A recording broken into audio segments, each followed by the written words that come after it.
Ava Gardner, the timeless beauty of Hollywood's golden age, lived a life as captivating as the characters she portrayed on screen. From her humble beginnings in a small North Carolina town to becoming one of the most celebrated actresses of her era, Gardner's story is filled with glamour, heartbreak, and resilience. Behind the dazzling facade of fame and fortune, however, was a woman navigating the harsh realities of stardom, tumultuous relationships, and personal struggles. Join us as we uncover the fascinating journey of Ava Gardner, a life that was both enchanting and deeply complex.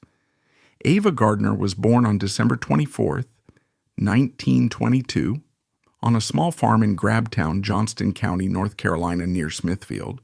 She was the youngest of 7 children in a poor cotton and tobacco farming family with 2 brothers, Raymond and Melvin, and 4 sisters, Beatrice, Elsie Mae, Inez, and Myra. Her mother, Molly, was of Irish, Scottish, and English Baptist descent, while her father, Jonas Bailey Gardner, was of Irish and Tuscarora Indian heritage. Life was tough for the family, and when the children were still young, they lost their property. Jonas took a job at a sawmill, and Molly worked as a housekeeper and cook at a teacher's dormitory near Brogden School. When Ava was 13, the family moved to Newport News, Virginia, hoping for better opportunities. Her mother found work managing a boarding house for shipyard workers, but the job didn't last long. They soon relocated to the Rock Ridge area of Wilson, North Carolina, where Molly managed another boarding house. Sadly, Ava's father passed away from bronchitis in 1938. Ava and her siblings attended high school in Rock Ridge, and she graduated in 1939. Afterward, she spent a year taking secretarial classes at Atlantic Christian College in Wilson before fate led her down the path to Hollywood stardom. At just 18 years old, Ava Gardner's life changed forever during a visit to New York City to see her sister. Her brother-in-law, a professional photographer, decided to take a picture of her and display it in his studio. The photograph, showcasing her stunning beauty, quickly caught the attention of countless male clients. Among them was Bernard Duhan, a man who claimed to be a talent scout for the prestigious Metro-Goldwyn-Mayer, MGM. However, it didn't take long for the studio receptionist to uncover the truth. Duhan was actually a law clerk who used this ruse to meet attractive women. Despite his dishonest intentions, Duhan played an unexpected role in launching Gardner's career. As he was being dismissed from the studio, he offhandedly remarked, "Someone should send her information to Metro-Goldwyn-Mayer." Inspired by this comment, Gardner's brother-in-law took matters into his own hands and sent her details to the studio. Shortly afterward, Ava Gardner received an invitation to New York City for a screen test, a pivotal moment that set her on the path to stardom. In 1941, Metro-Goldwyn-Mayer Studios offered Gardner a contract. However, it was clear that their interest lay solely in her appearance. MGM saw her as a young woman with undeniable beauty who could light up the screen, but they doubted her acting abilities. For Gardner, though, this was still a remarkable opportunity, especially given her modest financial background. She accepted the contract and began appearing in background roles, but she was determined not to be just another pretty face in Hollywood. Gardner dedicated herself to honing her craft, working tirelessly with dialogue and singing coaches to improve her skills. She wanted to prove to the studio and to herself that she could be a serious actress. Yet despite her dedication, MGM was reluctant to entrust her with major roles, leaving her in the background of most productions.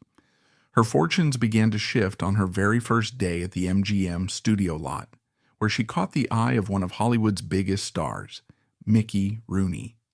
At just 21, Rooney was already a household name and had been MGM's top star for 3 consecutive years. When he asked Gardner out, she initially turned him down, a moment that foreshadowed the complicated personal life she would lead in the years to come. Gardner's rise to fame wasn't without its challenges. Her natural beauty became a talking point in the media, with fans eagerly anticipating her potential breakthrough. Gossip columns speculated about her relationships and career prospects, while MGM cautiously decided how to market their newest discovery. Gardner's determination to succeed endeared her to fans, who saw her not just as a starlet, but as a symbol of resilience and ambition. Despite MGM's hesitance to cast her in leading roles, the buzz around Gardner continued to grow. Hollywood photographers adored her, and studio insiders began to recognize her potential beyond her looks. With her charm, dedication, and undeniable screen presence, it was only a matter of time before Ava Gardner made the leap from background actress to leading lady. Ava Gardner was just beginning her Hollywood journey when Mickey Rooney, one of the biggest stars of the time, set his sights on her. Despite their differences, Gardner was a tall, striking beauty still finding her place in the world, while Rooney was a seasoned actor with a boyish charm. He was determined to win her over. Rooney's fame gave him a sense of entitlement, and he pursued Gardner relentlessly. The young actress from North Carolina, unused to such attention from a major star, eventually agreed to go on a date with him. Rooney didn't stop there. He quickly began pushing for marriage. Gardner, however, resisted, insisting they wait until she turned 19. Her reluctance, while firm, wasn't the only obstacle they faced. Gossip columns speculated about their romance, drawing both fan excitement and skepticism. Many wondered whether the glamorous pairing would stand the test of time. When the two eventually married, their combined star power made them a Hollywood golden couple. The public was enamored with their seemingly perfect union.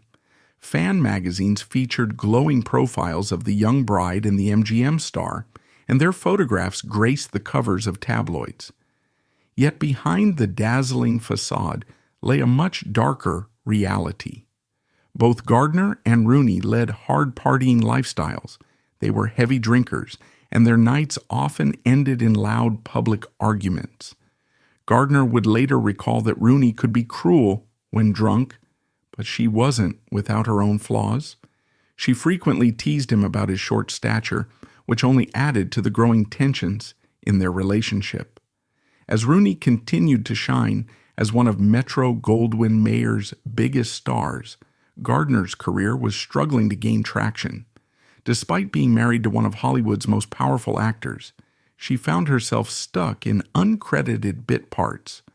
Over the course of 15 films, her name didn't even make the credits. MGM appeared reluctant to promote her, leaving her trapped in both a stifling contract and an increasingly unhappy marriage. In 1943, Gardner finally took control of her life. She filed for divorce from Rooney, citing grievous mental suffering and extreme mental cruelty in the official documents.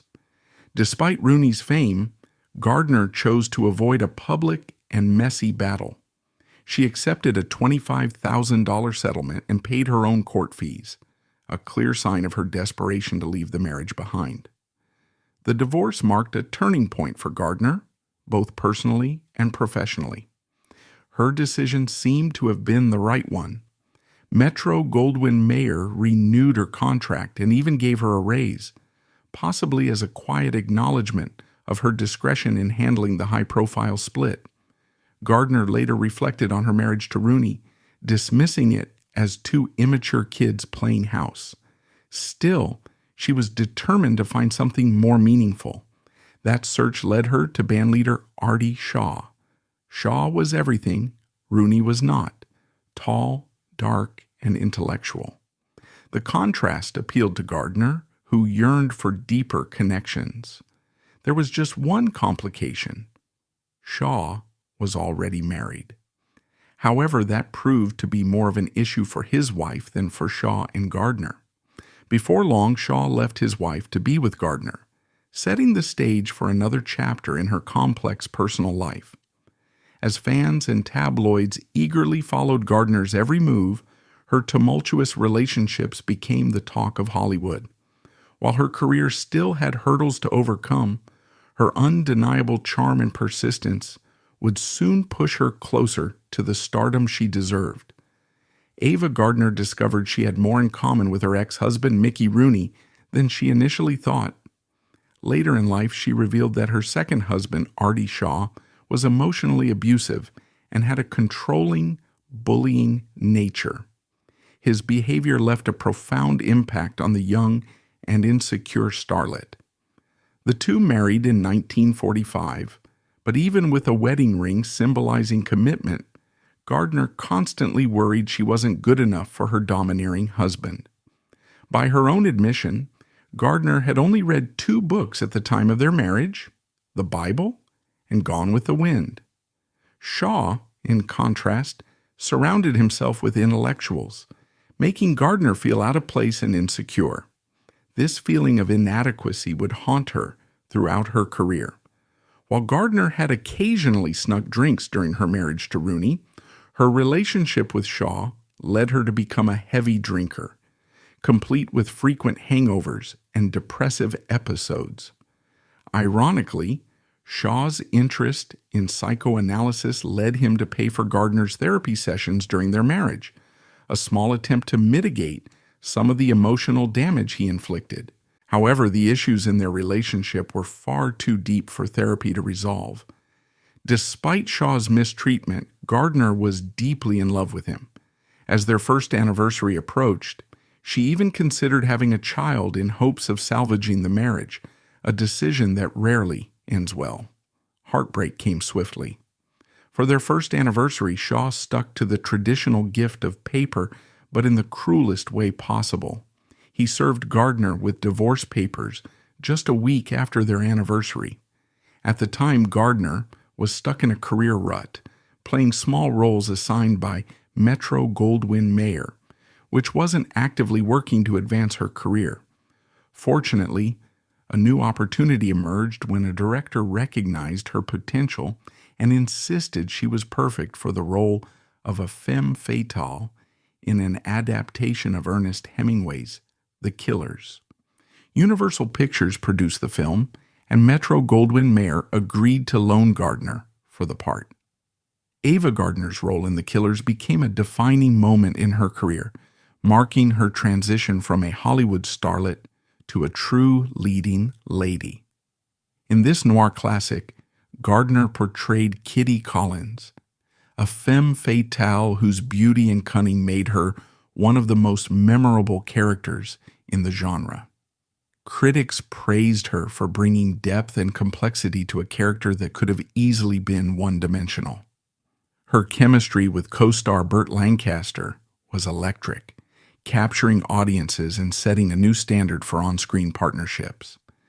The success of The Killers not only solidified Gardner's place in Hollywood, but also established her as a trailblazer in the genre, influencing the portrayal of strong, complex female characters in noir films for years to come. Ava Gardner's ascent to stardom came with a price. While her career was flourishing and her performances were earning critical acclaim, her personal life remained a favorite target of the tabloids.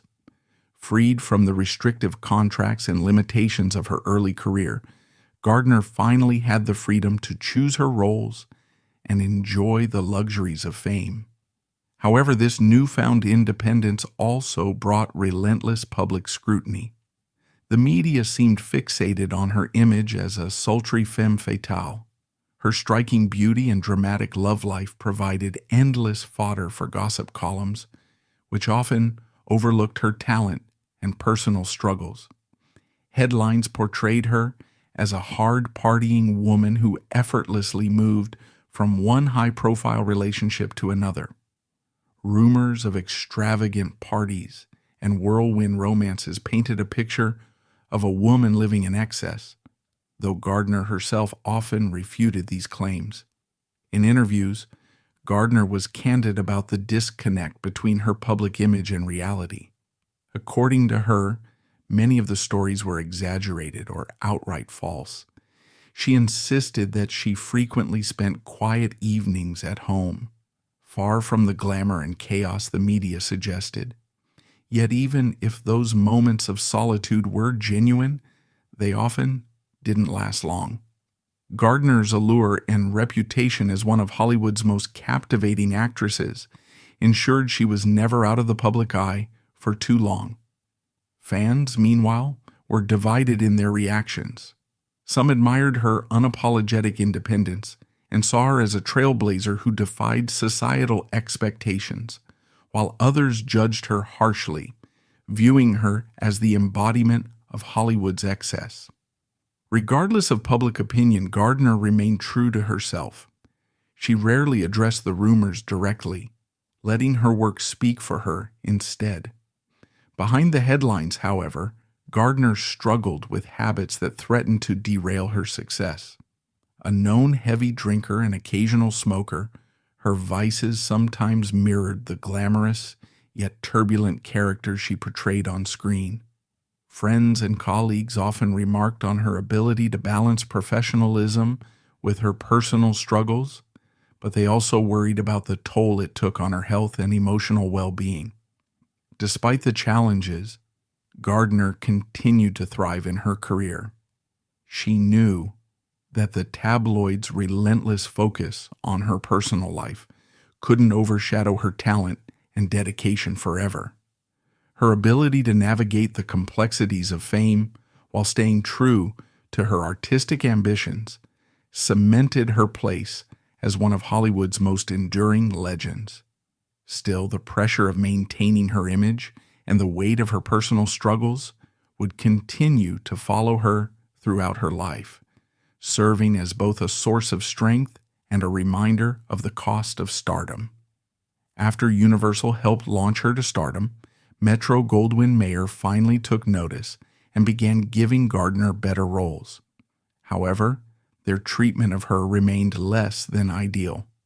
During the production of Showboat, producers decided that her singing voice wasn't good enough and had another actress overdub her songs. Gardner was reportedly unhappy with the decision, but she had little choice but to accept it, comforting herself with the hefty $140,000 paycheck she received for the role. Determined to prove them wrong, she secretly enlisted the help of a vocal coach and began practicing late into the night in her dressing room. One evening, she surprised the entire crew by singing live during a take. Her rendition left everyone, including the director, stunned.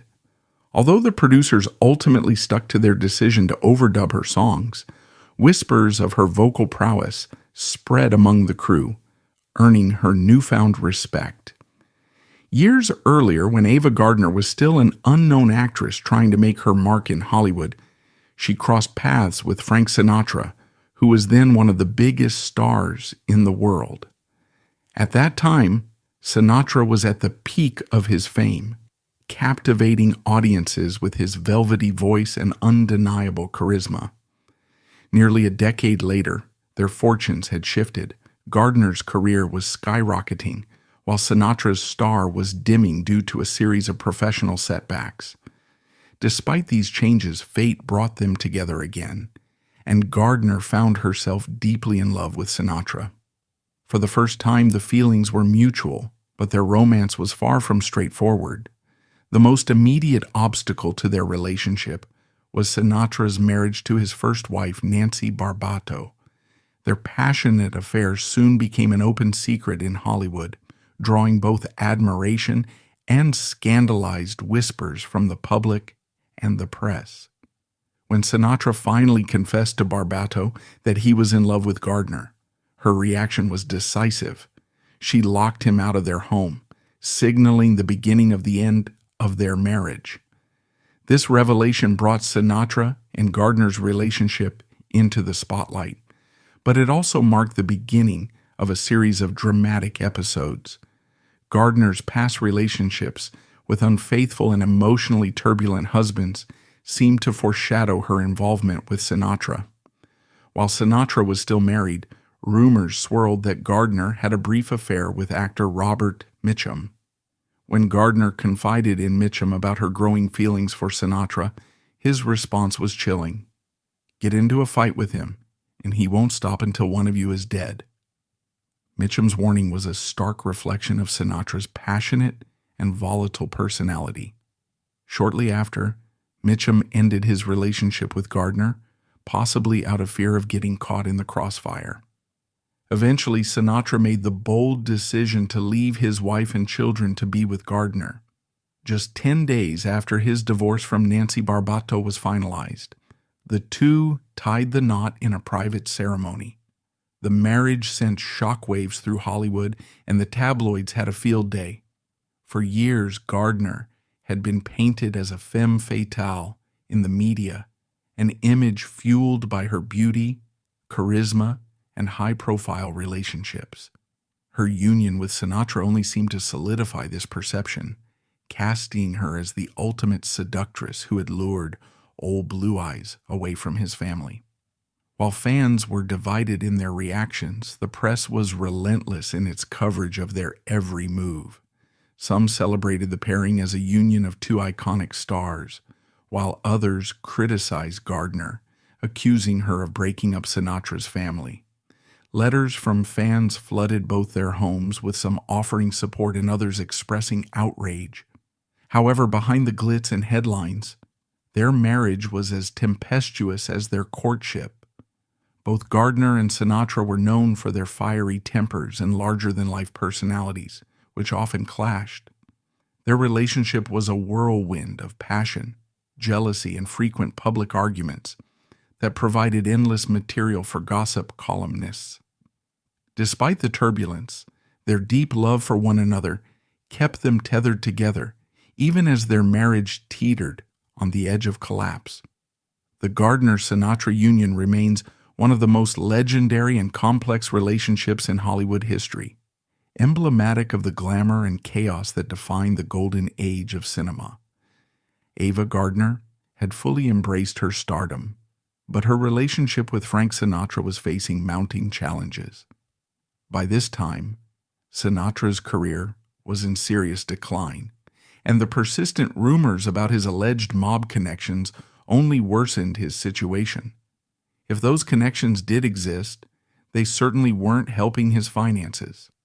Fortunately, Gardner's fame and fortune were more than enough to sustain them both. In fact, when she traveled to Africa in 1953 to film Mambo, Sinatra couldn't even afford a plane ticket to visit her. She had to pay for it herself. However, Gardner didn't hold this over him. It wasn't just financial support that Ava Gardner provided to Frank Sinatra. Her influence in Hollywood played a crucial role in reviving his struggling career. At the time, Sinatra was facing significant professional setbacks, with many in the industry doubting his ability to make a comeback. Gardner, however, believed in his talent and was determined to help him reclaim his place in the spotlight. Using her connections, Gardner lobbied relentlessly for Sinatra to be cast in From Here to Eternity, a role that was seen as a long shot for the singer-turned-actor. She reportedly spoke with producers and studio executives, emphasizing Sinatra's potential and urging them to give him a chance. Her efforts paid off when Sinatra secured the role of Maggio, a performance that not only won him an Academy Award for Best Supporting Actor, but also reignited his career, earning him critical acclaim and public adoration. It was a pivotal moment that transformed Sinatra from a fading star to a Hollywood legend. However, despite this remarkable professional triumph, their personal relationship continued to crumble. Gardner's time filming Mambo in Africa strained their already volatile marriage. The physical distance only heightened their insecurities and jealousies. Reports of Gardner's flirtations with her co-star Clark Gable reached Sinatra, fueling his suspicions and leading to heated arguments over the phone. At the same time, Gardner was growing increasingly weary of Sinatra's possessive nature and explosive temper, which often led to dramatic confrontations. The emotional toll of their relationship, combined with the pressures of their individual careers, created an insurmountable rift between them.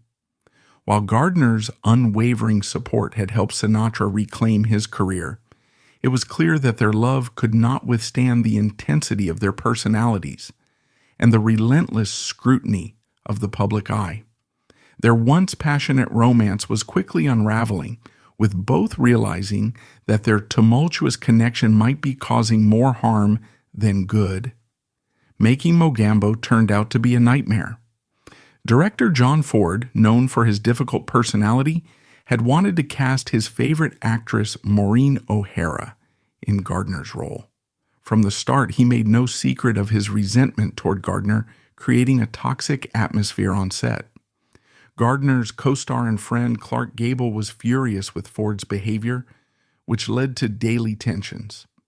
Each morning, Ford would mistreat Gardner, Gable would step in to defend her, and the entire cast and crew would endure the strained environment, only to repeat the process the next day. One of the film's most memorable scenes involved a baby elephant knocking Gardner into a mud puddle, but this moment was unplanned. The elephant wasn't supposed to push her, and Gardner was far from amused. When she called for help to get out of the mud, no one came to her aid. Ford, ever the antagonist, had explicitly forbidden the crew from assisting her. Despite the chaos and misery behind the scenes, Gardner's efforts ultimately paid off, solidifying her performance as one of the most notable aspects of the film. Ava Gardner finally earned a degree of recognition from Hollywood for her acting talent, rather than just her tabloid-worthy antics, when she received an Academy Award nomination for Best Actress for Mambo. However, her personal life was unraveling behind the scenes. Gardner and Frank Sinatra were notorious for their hard-partying lifestyle and heavy drinking, which often led to loud and public arguments. Their tumultuous relationship ended in October 1953 after just 2 years of marriage, though their connection lingered even after their separation. By the late 1950s, Ava Gardner found herself at a pivotal moment in her life and career. Her 20-year contract with Metro-Goldwyn-Mayer, which she had signed as an ambitious young actress in 1939, finally came to an end. This newfound independence gave her a sense of liberation, marking a turning point both professionally and personally. Gardner was no longer bound by studio expectations, free to select roles that truly interested her and chart her own path in Hollywood. To celebrate this new chapter, she took on a co-starring role with Gregory Peck in the 1959 apocalyptic sci-fi romance On the Beach. The film, set in a post-nuclear war world, provided Gardner with a meaty role that allowed her to showcase her depth as an actress.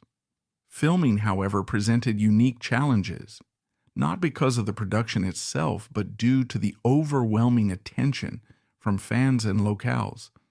Gardner's timeless beauty and star power drew massive crowds to the Australian beaches where the movie was being shot.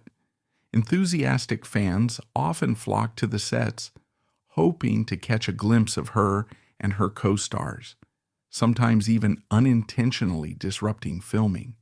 The media buzz surrounding On the Beach was electric. Headlines highlighted Gardner's return to a prominent role, her chemistry with Gregory Peck, and the film's socially relevant themes. Fan reactions were equally enthusiastic. Letters poured in from admirers who praised her performance and expressed their excitement about seeing her in such a high-profile project. Critics were largely positive, applauding her portrayal of a vulnerable yet resilient character navigating the end of the world. The film's success was a triumph for Gardner. It was both a critical and commercial hit, earning accolades for its gripping story and strong performances. For Gardner, it was a reaffirmation of her enduring talent and star power in an industry that often overlooked aging actresses. Fans and media alike celebrated her ability to captivate audiences, even as the golden era of her career began to fade. Unfortunately, as the 1970s approached, Gardner found fewer opportunities in an ever-changing Hollywood. She was no longer the it girl of the 1940s and 1950s, as the industry turned its focus to younger stars and new trends. Despite this, Gardner remained eager to challenge herself, taking on roles that showcased her range and commitment to her craft. Her willingness to adapt and push boundaries proved that while her star might not shine as brightly as before, her passion for acting and her dedication to storytelling endured. During the production of the 1974 disaster film Earthquake, Ava Gardner proved that even after decades in Hollywood, her commitment to her craft remained unwavering. Surprising director Mark Robson, Gardner insisted on performing all her own stunts, a rarity for actresses of her stature and experience.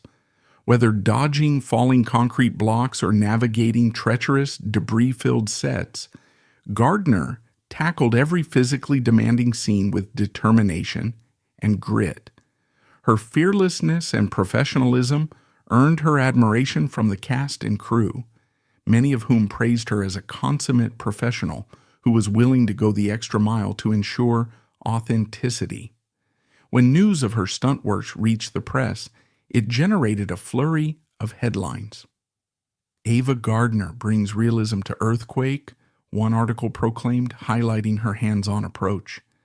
Fans were both amazed and inspired, sending letters expressing their admiration for her courage and energy.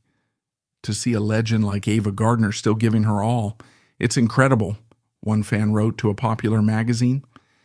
Yet despite this positive buzz, Earthquake was met with mixed reviews upon its release. Critics praised the film's groundbreaking special effects, but were divided on its storytelling and performances. Gardner, cast as Charlton Heston's love interest, found herself the target of less than flattering commentary. Some reviewers described her performance as uninspired, while others lamented the lack of chemistry between her and Heston.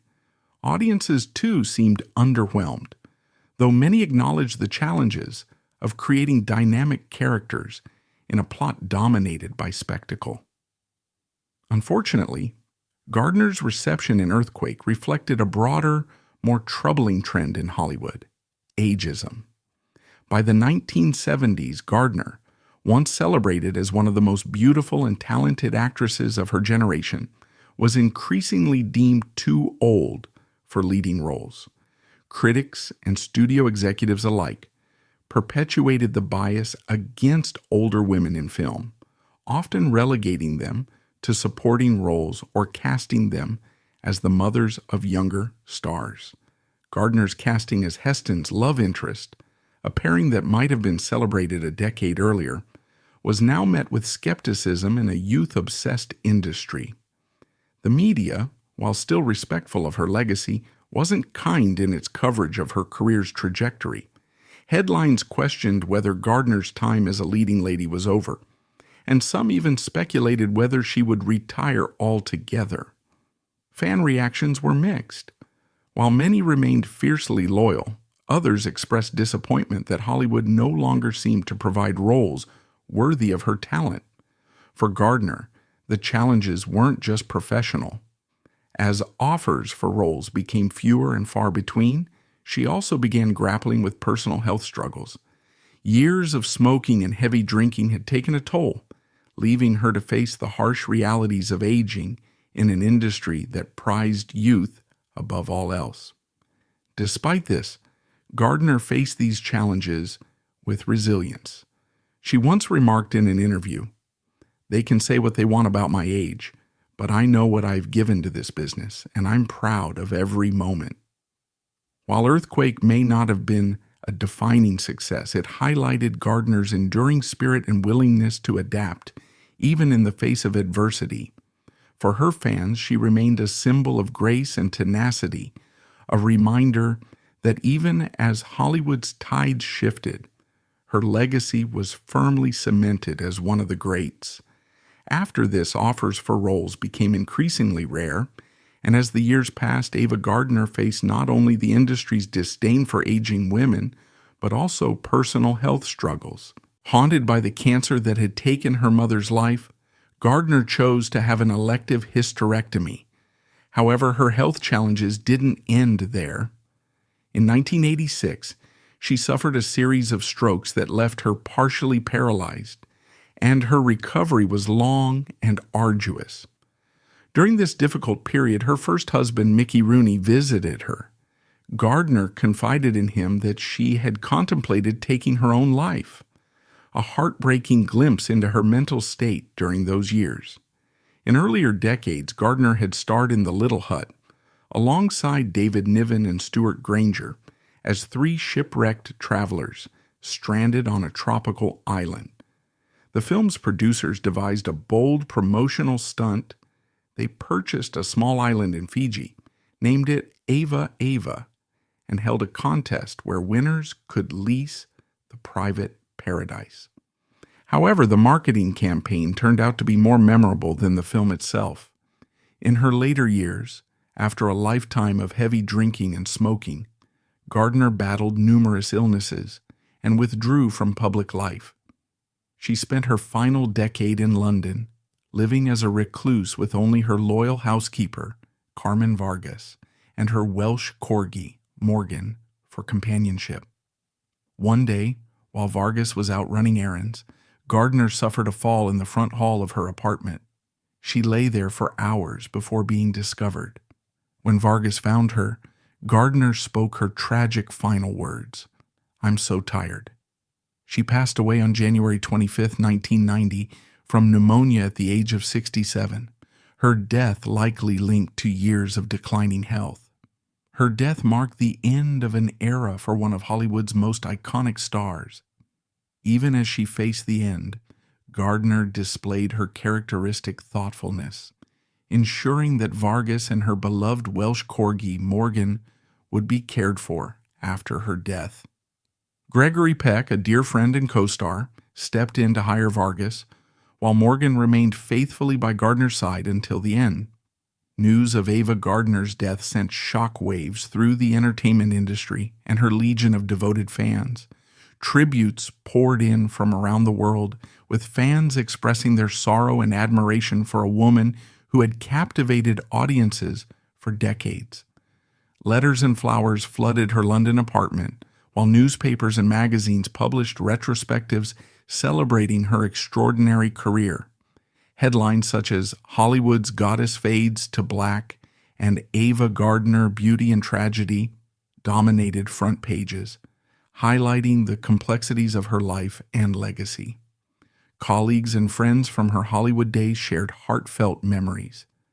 Gregory Peck described her as one of the most beautiful souls I've ever known, while Elizabeth Taylor, another legend of the silver screen, remarked that Gardner had a rare magic that could never be replaced.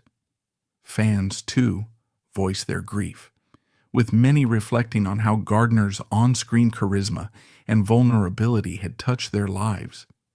The absence of her three ex-husbands at her private funeral in North Carolina sparked discussions in the press, adding an air of mystery and sadness to the event. Held with only a small circle of close friends and family, the intimate ceremony was a far cry from the dazzling life she had once led. Some speculated that her relationships with her ex-husbands, marked by passion, turmoil, and eventual estrangement, had left scars that even time couldn't heal. Others suggested that the simplicity of her funeral reflected Gardner's desire to escape the limelight in her final years. Despite the somber nature of her death, Ava Gardner's legacy remains a testament to her remarkable spirit. She was remembered not only for her unparalleled beauty, but also for her resilience, wit, and immense talent. In the days following her passing, retrospectives of her most iconic performances, such as The Killers, Mogambo, and On the Beach, aired on television, reigniting admiration for her artistry. For her fans, Ava Gardner's death was not merely the loss of a Hollywood legend, but the departure of a woman whose life embodied both the highs and lows of stardom. Her story continues to resonate as a reminder of the challenges faced by those in the public eye and the enduring impact of a star whose light continues to shine. Ava Gardner's life was a remarkable blend of triumphs and trials, marked by extraordinary beauty, undeniable talent, and an enduring spirit. Though her later years were shadowed by declining health and seclusion, she left an indelible legacy on Hollywood and in the hearts of those who admired her. From her iconic performances to her unforgettable romances, Gardner remains a symbol of strength, elegance, and the human struggle to find happiness. If you enjoyed learning about the life of this Hollywood legend, don't forget to like, comment, and subscribe for more incredible stories of the stars who shape the entertainment world.